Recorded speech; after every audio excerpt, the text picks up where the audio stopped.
মানে আমি আসলে এইরকমভাবে কখনো অভিনয়ই করিনি আসলে, মানে এইভাবে নিজেকে লুক চেঞ্জ করে কখনোই করা হয়নি বা ডিরেক্টর ওইভাবে ভাবেনি।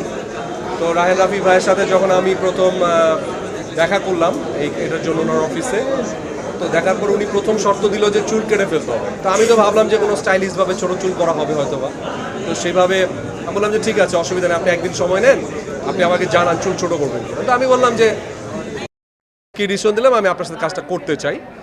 তো ফাইনালি উনি দিন শুধু আমার সাথে খায় আর ঘুরে আর আড্ডা মারে। আমি বুঝলাম না ভাই আপনি কি আসলে কাজটা করবেন আমার সাথে। তো ফাইনালি যেদিন লুক টেস্টের যে ব্যাপারগুলো হলো, চুল তো যেভাবে কাটলাম, আমি কাটার পর বললো না ভাই আপনাকে আরও বেশি ভালো লাগছে। তারপরে আমার ঘ্যাচ ঘ্যাচ করে চুল একদম, আপনারা দেখবেন একটু পরে, একদম যাচ্ছে তাই করে ফেলেছে চুলের। তখন আমি বুঝলাম যে রায়হান রাফির আসলে স্টাইলটা ডিফারেন্ট একটু। উনি আসলে শুধু গল্পকে প্রাধান্য দেয় না, আর্টিস্টের লুক বা আর্টিস্টের ক্যারেক্টারে ঢোকার জন্য, মানে আমাকে রাহাত হয়ে ওঠার জন্য পুরো credit goes to Raihan Rafi. উনি অনেক সাপোর্ট করেছেন যে এইভাবে করতে হবে, ক্যারেক্টারে ঢোকাটা অনেক ইম্পর্টেন্ট ছিল। আমার সর্বোচ্চ চেষ্টা দিয়ে আমি করেছি, বাকিটা আপনারা দেখার পর ইনশাল্লাহ বলতে পারবেন।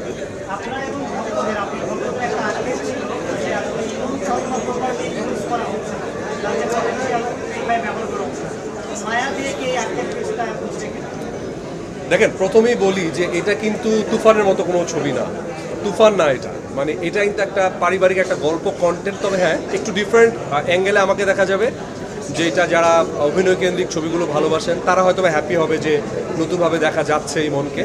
সো আমার যেটা হয়েছে যে ডিরেক্টর যারা যারা ভালো কাজ করছেন এখন বাংলাদেশে, রায়হান রাফি ছাড়াও তো অনেক ভালো ভালো ডিরেক্টর আছেন, ওনারা যদি ডিফারেন্ট অ্যাঙ্গেলে আমাকে নিয়ে ভাবেন, আমি আমার সর্বোচ্চ ডেডিকেশনটা তাদেরকে দিতে চাই এবং ডিফারেন্ট অ্যাঙ্গেলে কাজ করতে চাই, এটাই আসলে বলার আছে। আচ্ছা আচ্ছা, ওকে ওকে।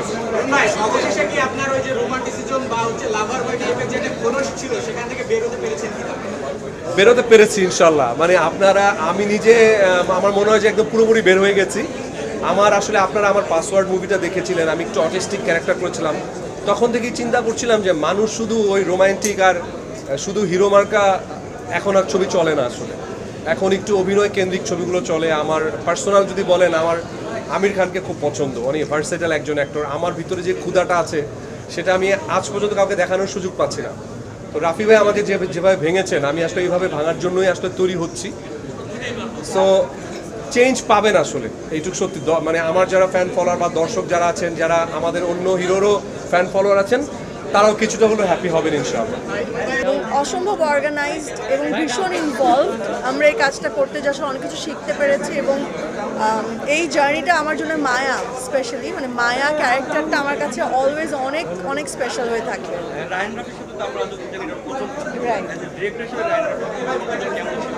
এই যে আমি সর্বপ্রথমেই বললাম যে রাফির সাথে কাজ করার অভিজ্ঞতা অসম্ভব ভালো ছিল।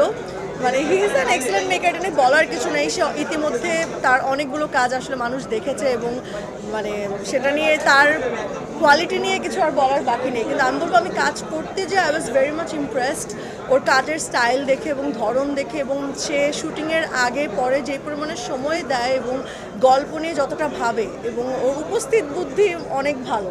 ইনস্ট্যান্স অনেক কিছু চেঞ্জ করে, যেটা আসলে রিফ্লেকশন আমরা সেটা স্ক্রিনে দেখতে পাই। আমার চরিত্রের নাম হচ্ছে মায়া, এবং মায়া নিয়ে খুব বেশি কিছু বলে ফেললে আসলে গল্প দেখার মজাটা থাকবে না। কিন্তু মায়া, আমি বলবো যে সাধারণ একটি মেয়ে, এই বাংলাদেশের প্রেক্ষাপটের একটা গল্প, কিন্তু মেয়েটার জার্নিটাও খুব ইন্টারেস্টিং, যে পদে পদে তাকে নিজেকে কীভাবে চেঞ্জ করতে হচ্ছে এবং তার জীবন যুদ্ধে যেই চ্যালেঞ্জ সেগুলো সে কীভাবে ফেস করছে, এবং আলটিমেটলি যে আসলে এই গল্পে একটা মেসেজ আছে, সেই মেসেজটা আমরা এখনই রিভিল করতে চাই না। এটা আসলে গল্প দেখার পরে আমরা আসলে সেখানে বলতে চাই।